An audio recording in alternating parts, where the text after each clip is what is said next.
Hello to my fellow and aspiring CBS International Studies students. In this video, we will give you some information and important lessons that you might encounter in diplomatic and consular practices. So on behalf of BSIS Tutuition, we hope that you will learn something from this video. So together, let's watch it. Hi everyone, I'm Isabel from Bachelor of Science in International Studies, major in Asian. So what is diplomacy? Diplomacy is a branch of international relations to study the diplomatic practice. It also established method of influencing the decisions and behavior of foreign governments and peoples through dialogue, negotiation, and other measures short of war violence. It is also as strongly inclined toward negotiation to achieve the agreements and to resolve the conflicts between states. Also, it is a relation between groups to avoid conflicts. In easy word, diplomacy is a maintenance of peace and the avoidance of war. So what are the purposes of diplomacy? First, it strengthens the state, the nation, and organization. Also serves into others by advancing the interest in its charge. And next is maximize the group's advantage without the risk and expense of using force. Last, it strives to preserve the peace. So before I say goodbye, I just wanted to say that learning diplomacy is fun because this is not just about politics. It is more than politics because learning diplomacy is where you will know what is the connection or what is the role of diplomats to diplomacy, what is the purpose of diplomacy. And in diplomacy, you will learn a lot of things that you will enjoy to learn. So that's all. Thank you.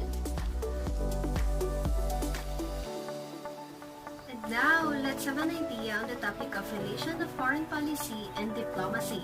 Let's watch the video of John Mark Guevara.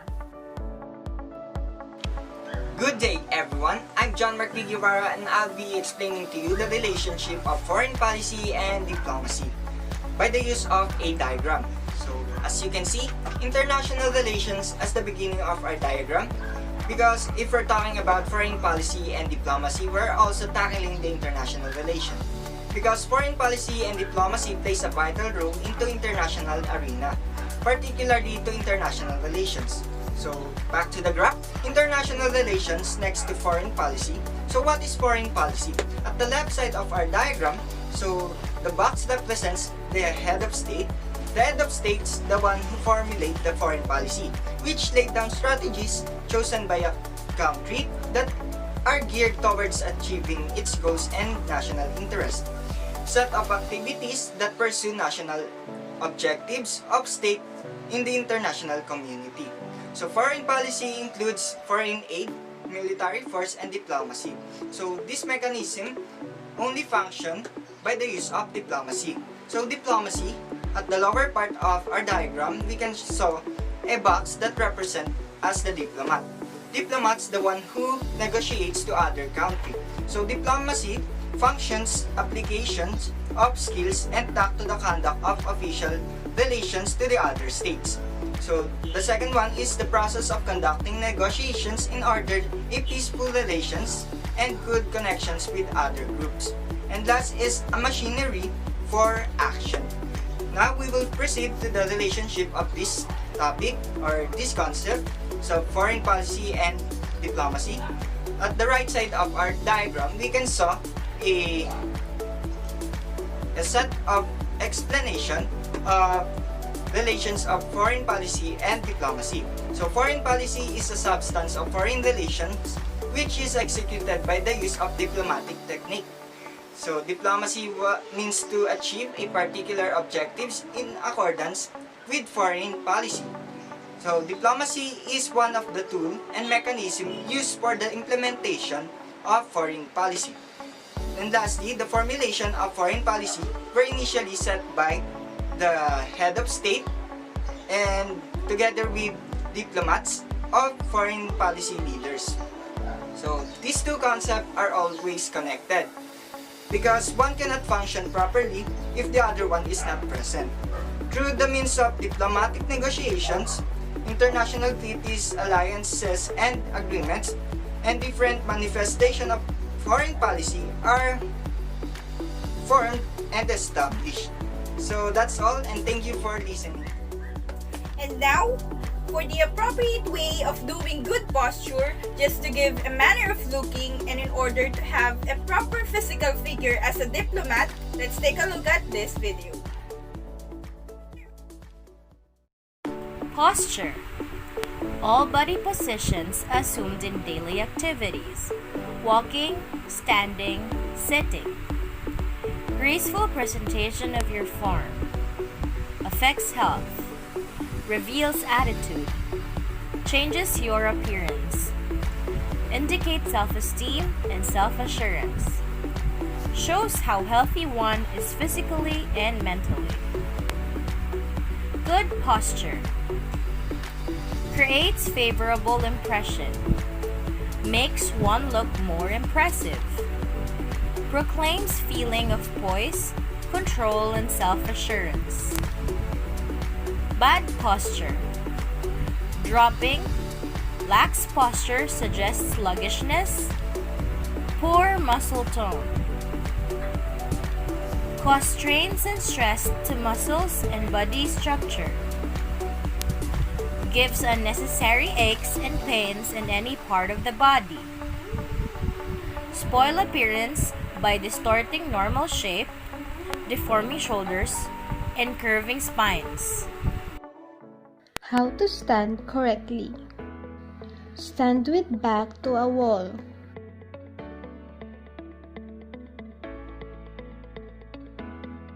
Feet slightly apart.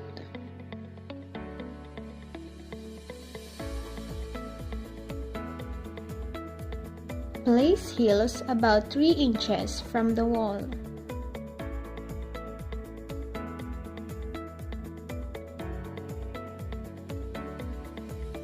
Lean back.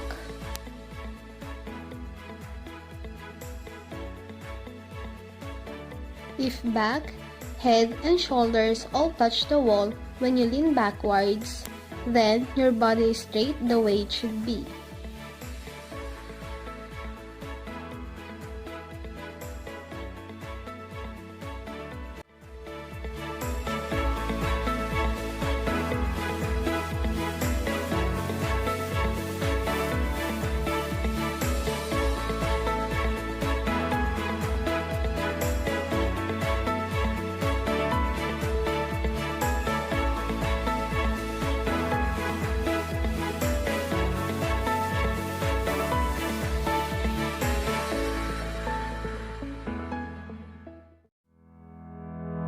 Some arm and hand positions while standing up. Folded arms.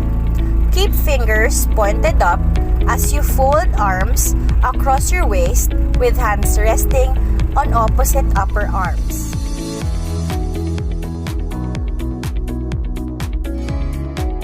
Hand positions. Cupped hands. Clasped hands. Lotus position. Lace position.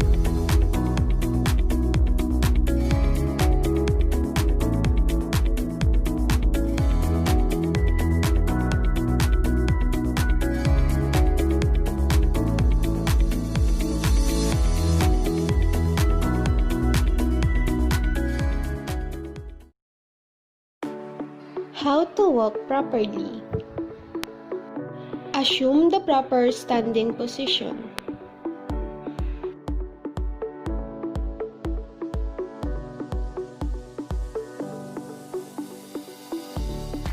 Feet in straight line, 1 or 2 inches apart.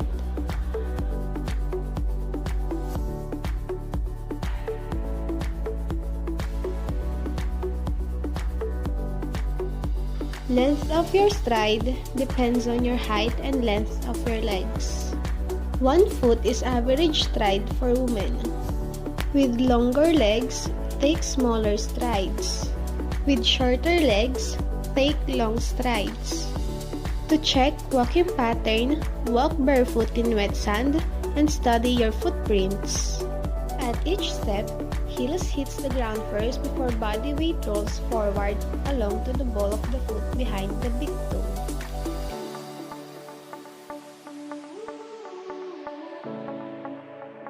Push off for the next step. Walk onto imaginary lines instead of only on one.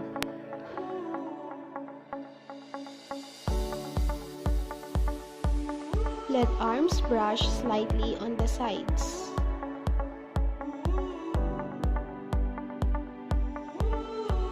Keep legs passing close together. Move arms alternately and at opposite directions. When the left leg steps, the right arm extends.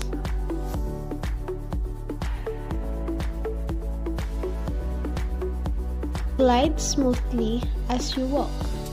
Avoid exaggerated left to right hip movement, not attractive or sexy walks, more as a attention getter and distracting rather than graceful.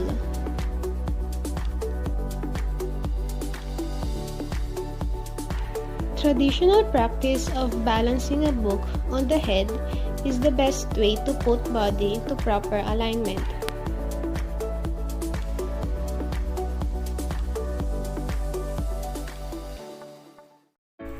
How to sit correctly.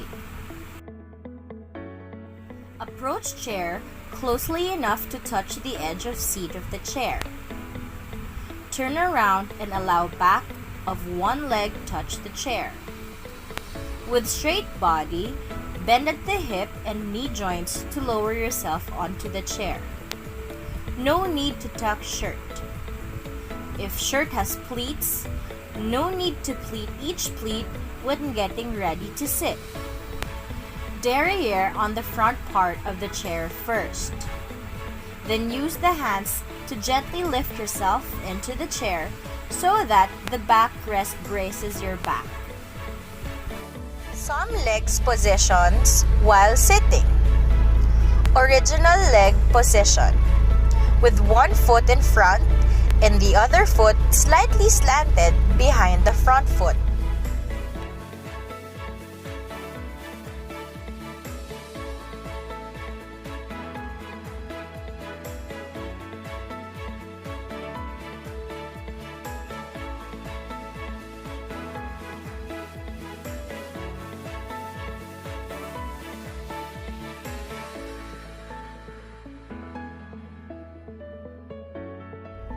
Double L position. So called because from a side view, the torso and upper legs form an L, and so the lower legs and feet from the second L.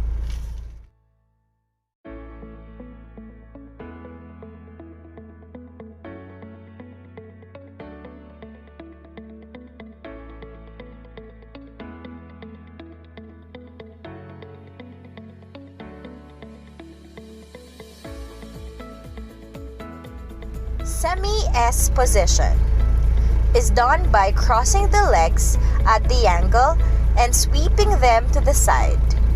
The position looks like a half opened S.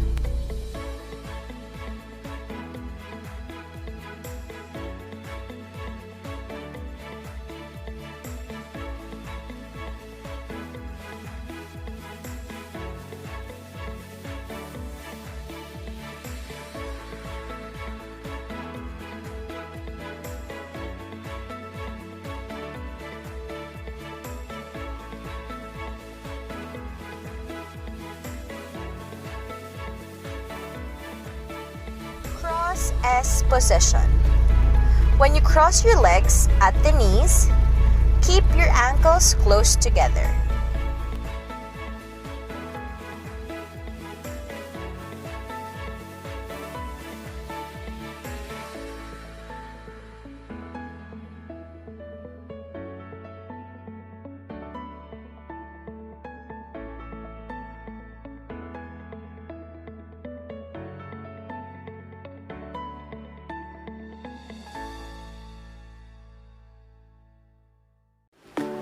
Sitting positions for men. Sitting among men add character and poise to appearance. Men may cross their legs in any of these positions. De cuatro literally means number 4, not offensive in our culture, offensive in Middle East and Thailand where it is rude to show and point it on another person. Don't slouch at sitting in this position as it gives rough and rugged looks.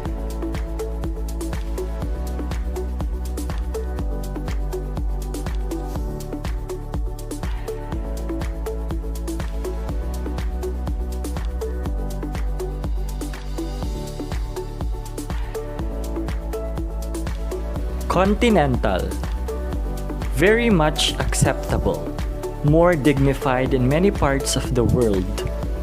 In our culture, it is considered effeminate.